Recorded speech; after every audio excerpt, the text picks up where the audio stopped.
जय हिंद दोस्तों, मैं कन्हैया कुमार एक बार फिर से आपका जीके प्लान पे स्वागत करता हूं। आज हम लोगों को पढ़ना है ब्रह्मपुत्र नदी तंत्र। तो आइए स्टार्ट किया जाए। तो सबसे पहले ये देख लिया जाए कि इसका उत्पत्ति कहाँ से होता है और इसका लेंथ कहाँ पे है और कितना है।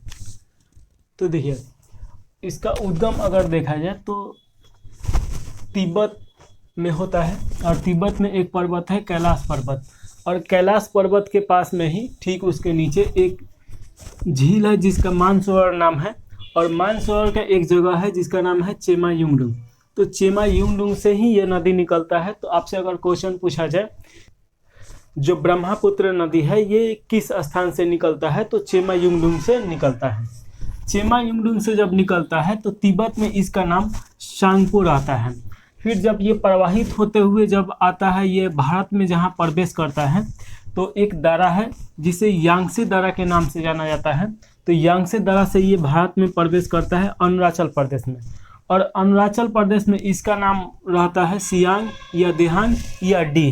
तो याद रखना है, सियांग, दिहांग या डी इसका अरुणाचल प्रदेश में नाम रहता है। उसके बाद जब ये प्रवाहित होते हुए आता है तो ये असम में एक स्थान है सदिया, और सदिया में एक तरफ से दिहांग और एक तरफ से लोहित नदी आके मिलता है, तब इसका नाम हो जाता है ब्रह्मपुत्र नदी। और जब ब्रह्मपुत्र नदी असम होते हुए ये जब बांग्लादेश में प्रवेश करता है तो इसका नाम हो जाता है बांग्लादेश में जमुना।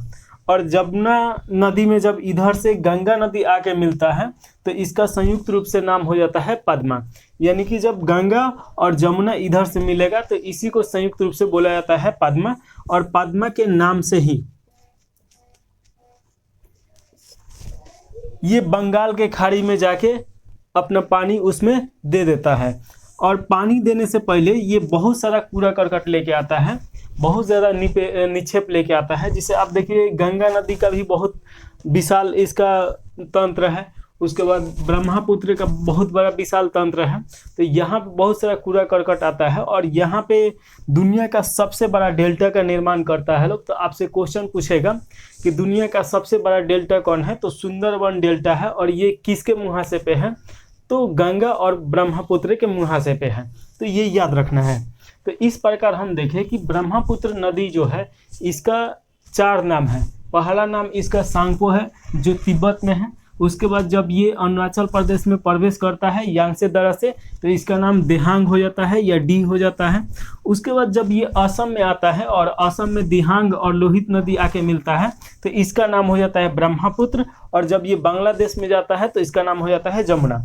अब जब इधर से गंगा और जमुना आके मिलता है लोग तो इसका नाम हो जाता है पद्मा, और पद्मा के नाम से ही ये बंगाल के खाड़ी में विलुप्त हो जाता है या पानी दे देता है, या कहें कि इसका मुहासा है। तो इस प्रकार हम लोग देख लिए। अब एक एक करके इसके बारे में देखा जाए तो देखिए, जब ये तिब्बत में रहता है तो इसका 2 सहायक नदी इम्पोर्टेंट है जो पढ़ना है। एक है न्यांग क्यू, और उसके बाद जब देखिएगा कि पारलुंग। अब जिसे जब भी पढ़िए तो इसको बाएं दाएं करके और उत्तर दक्षिण करके पढ़िए। तो आप देखिए जैसे कि ये ऊपर वाला है, अब इधर से जा रहा है तो ये ऊपर वाला क्या हो गया, बाएं हो गया, और इसके नीचे वाला जो ये भाग है तो ये क्या हो गया, दाएं हो गया। तो आपसे क्वेश्चन पूछेगा कि बाएं और दाएं में कौन कौन नदी निकल रहा है। तो जब आप देखिएगा कि यहाँ से मुड़ता है तो कौन बाएं है और कौन दाएं है उसी हिसाब से पूछता है। उसके बाद दक्षिण और उत्तर के हिसाब से भी क्वेश्चन पूछता है। तो मान लीजिए कि हम आपसे क्वेश्चन पूछें कि न्यांग क्यू नदी ब्रह्मपुत्र के किस दिशा में प्रवाहित होता है, तो ये ऊपर की ओर प्रवाहित हो रहा है, यानी कि उत्तर में प्रवाहित हो रहा है। वैसे ही अगर धनसरी से क्वेश्चन पूछे तो ये दक्षिण की तरफ प्रवाहित हो रहा है। तो ये याद रखना है, ऐसे करके पढ़ना है। तो याद रखिए तिब्बत में 2 नदी, इसका सहायक पारलुंग और न्यांगक्यू। जब ये अरुणाचल प्रदेश में एंट्री लेता है तो यांगसे दर्रा बहुत इंपॉर्टेंट क्वेश्चन है, तो ये जरूर याद रखना है। उसके बाद देखिए जब यहाँ पे आएगा असम में तो एक तरफ से आके मिलेगा दिहांग, और दिहांग किधर से आके मिलता है तो इसके दाएं तरफ से आके मिलता है, और बाएं तरफ से लोहित नदी आके मिलता है। और जब यहाँ पे देखिएगा कि बहुत सारा नदी आके मिल रहा है जिसके कारण यहाँ इसका पानी का बहाव बहुत ज़्यादा हो जाता है और कई किलोमीटर में ये फैल जाता है। अब यहाँ पे एक महत्वपूर्ण क्वेश्चन ये आता है कि इसी नदी के बीच में एक आपका द्वीप है, और ये जो द्वीप है ये दुनिया का सबसे बड़ा नदी द्वीप है। तो ये आपसे क्वेश्चन पूछेगा कि दुनिया का सबसे बड़ा नदी द्वीप कौन सा है, तो माजुली द्वीप है। और उसके बाद आपसे क्वेश्चन पूछ दिया कि माजुली द्वीप किस नदी पे है, तो ब्रह्मपुत्र नदी में है। उसके बाद अगर आपसे क्वेश्चन पूछ दिया कि ये किस राज्य में है, तो असम राज्य में है। और असम राज्य का एक जिला भी है। तो ये भी याद रखना है कि जो माजुली द्वीप है उसे एक जिला का मान्यता दिया गया है और विश्व का सबसे बड़ा नदी द्वीप है। अब यहीं से एक और क्वेश्चन पूछता है कि आप देखिए कि इधर से दिबांग आके मिल रहा है लोहित में, और लोहित में एक बूढ़ी दिबांग आके मिल रहा है। तो आपसे क्वेश्चन पूछेगा कि लोहित के सहायक नदी बताइए, तो दिबांग और बूढ़ी दिहांग, तो याद रखना है। उसके बाद एक महत्वपूर्ण क्वेश्चन लोहित से पूछेगा कि असम का खूनी नदी कौन सा है, तो लोहित नदी को ही खूनी नदी के नाम से जाना जाता है। जैसे कि बिहार में आप देखिए कि कोसी नदी जो है, वैसे ही ये असम में है लोहित नदी। अब जब इसके आगे बढ़ेंगे लोग, तो इधर से देखिए दाएं साइड से कौन कौन आके मिल रहा है, तो याद रखना है कि दाएं साइड से कौन कौन आके मिल रहा है, तो सुबनसरी, जिया बरेली, पुथुमारी, उसके बाद मानस और संकोश और मानस के बीच में एक और नदी है जिसे पीतकई नदी के नाम से जाना जाता है। वैसे ही सुबनसरी और जिया बरेली के बीच में एक और नदी है जिसे रंगा नदी के नाम से जाना जाता है। तो ऐसे क्वेश्चन पूछ चुका है कि रंगा नदी किन दो नदियों के बीच में प्रवाहित होता है, तो इसका नाम है सुबनसरी और जिया बरेली। अब यहाँ से थोड़ा सा ये देखना है कि देखिए जिया बरेली जहाँ पे आके ब्रह्मपुत्र में मिलता है वो जगह है तेजपुर, और तेजपुर चप्पल के लिए बहुत ज़्यादा फेमस है और लीची के लिए बहुत ज़्यादा फेमस है। तो याद रखना है कि जीआई टैग, ये तेजपुर का जो लीची है और चप्पल है उसको जीआई टैग मिला है, तो ये जरूर याद रखिएगा। ये कहाँ पे है, असम में है। उसके बाद थोड़ा सा हम लोग आगे बढ़ेंगे लोग, तो जिया बरेली और पुथुमारी जो नदी है उसके बीच में असम का सबसे जो बड़ा शहर है या इम्पोर्टेंट शहर है गुवाहाटी। तो गुवाहाटी यहीं पे बसा है और इन दोनों के बीच में है कि ये किन दो नदियों के बीच में है, तो पुथुमारी और जिया बरेली।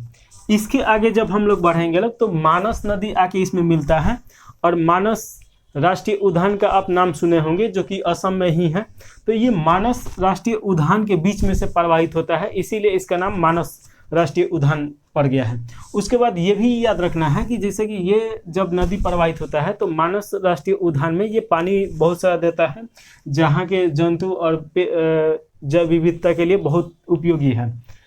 इसके बाद जब हम देखेंगे तो संकोश नदी एक आके मिलता है धुबरी में। तो आप धुबरी तलैया का नाम बहुत सुने होंगे, ये पर्यटन स्थल के लिए फेमस है।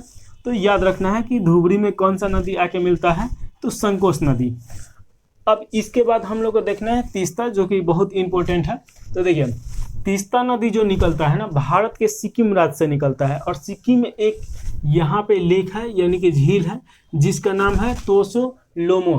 तो ये याद रखना है, ये जो झील है इसका नाम याद रखना है। और यहाँ से निकलता है और सिक्किम होते हुए प्रवाहित होते हुए पश्चिम बंगाल में एंट्री लेता है, और पश्चिम बंगाल से होते हुए ये बांग्लादेश में प्रवेश कर जाता है, और बांग्लादेश में जाके ये जमुना नदी में मिल जाता है।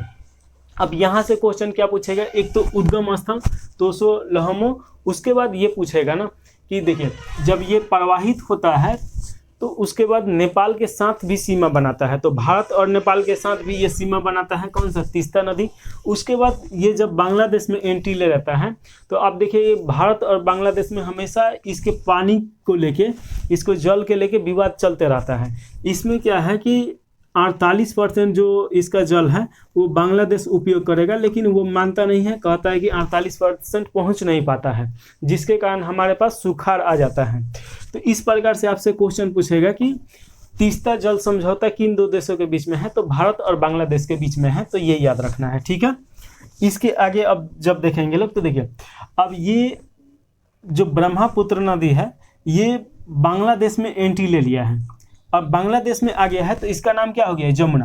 अब वहीं पे देखिएगा कि गंगा नदी का उद्गम स्थल आप उत्तराखंड में देखिएगा कि भागीरथी से होता है और अलकनंदा के मिलने से होता है।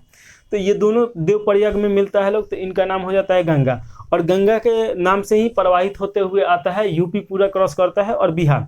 जैसे बिहार यूपी क्रॉस करके और उसके बाद थोड़ा सा ये झारखंड भी क्रॉस करता है, उसके बाद जैसे ये पश्चिम बंगाल में आता है तो इसका नाम फिर से भागीरथी हो जाता है, और भागीरथी के नाम से ही ये बांग्लादेश में एंट्री लेता है। और जब जाके ये बांग्लादेश में जमुना नदी से मिलता है तो ये संयुक्त रूप से इसका नाम हो जाता है पद्मा, और पद्मा के नाम से ही ये जाके अपना पानी विसर्जन करता है बंगाल के खाड़ी में, और यहाँ पे दुनिया का सबसे बड़ा डेल्टा बनाता है। डेल्टा क्या होता है तो थोड़ा सा समझ लिया जाए।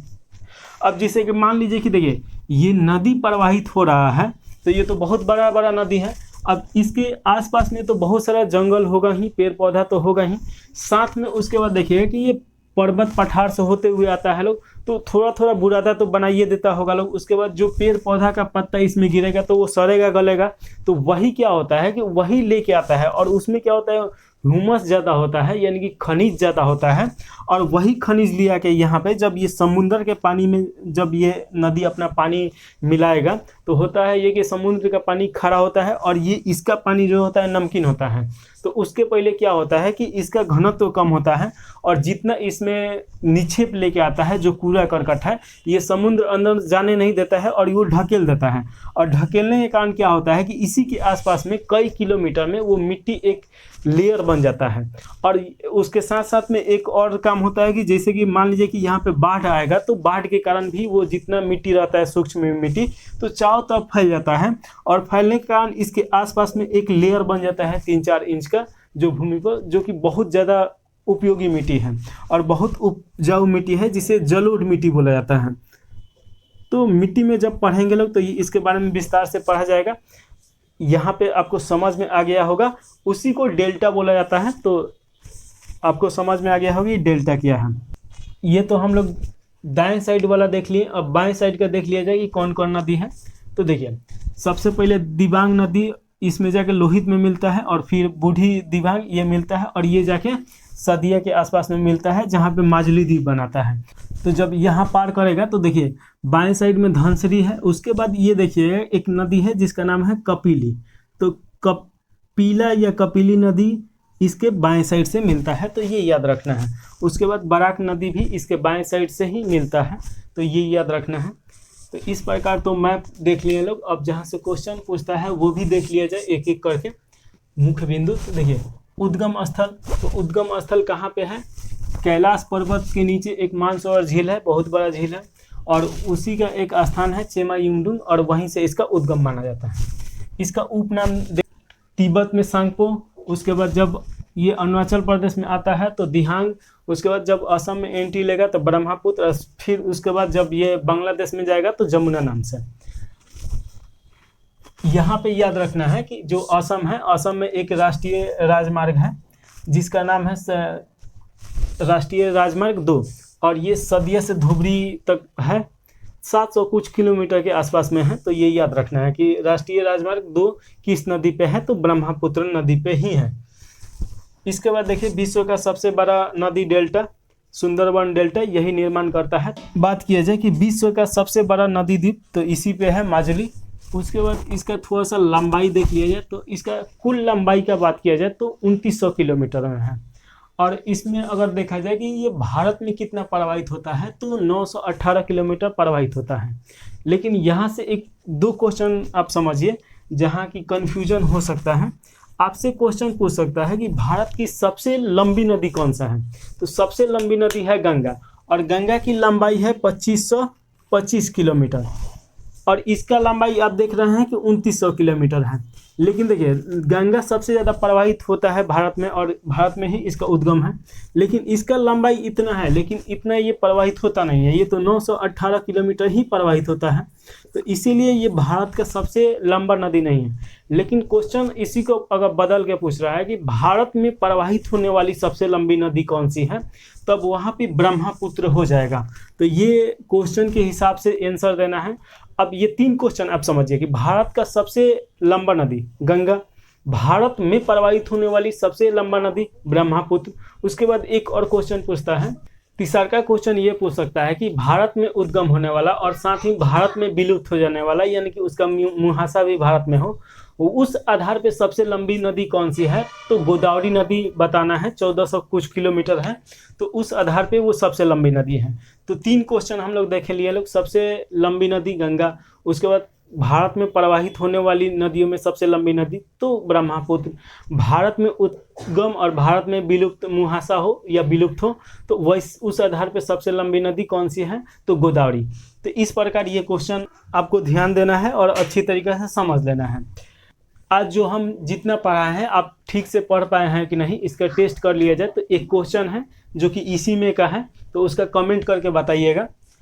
आप बताइए, ब्रह्मपुत्र नदी भारत में किस दरा से होकर प्रवेश करती है, ये आपका क्वेश्चन है, कमेंट में करके बताइएगा। तो इससे क्या होगा कि आप कितना केयर किए हैं, कितना ध्यानपूर्वक पढ़े हैं, ये आपको पता चलेगा।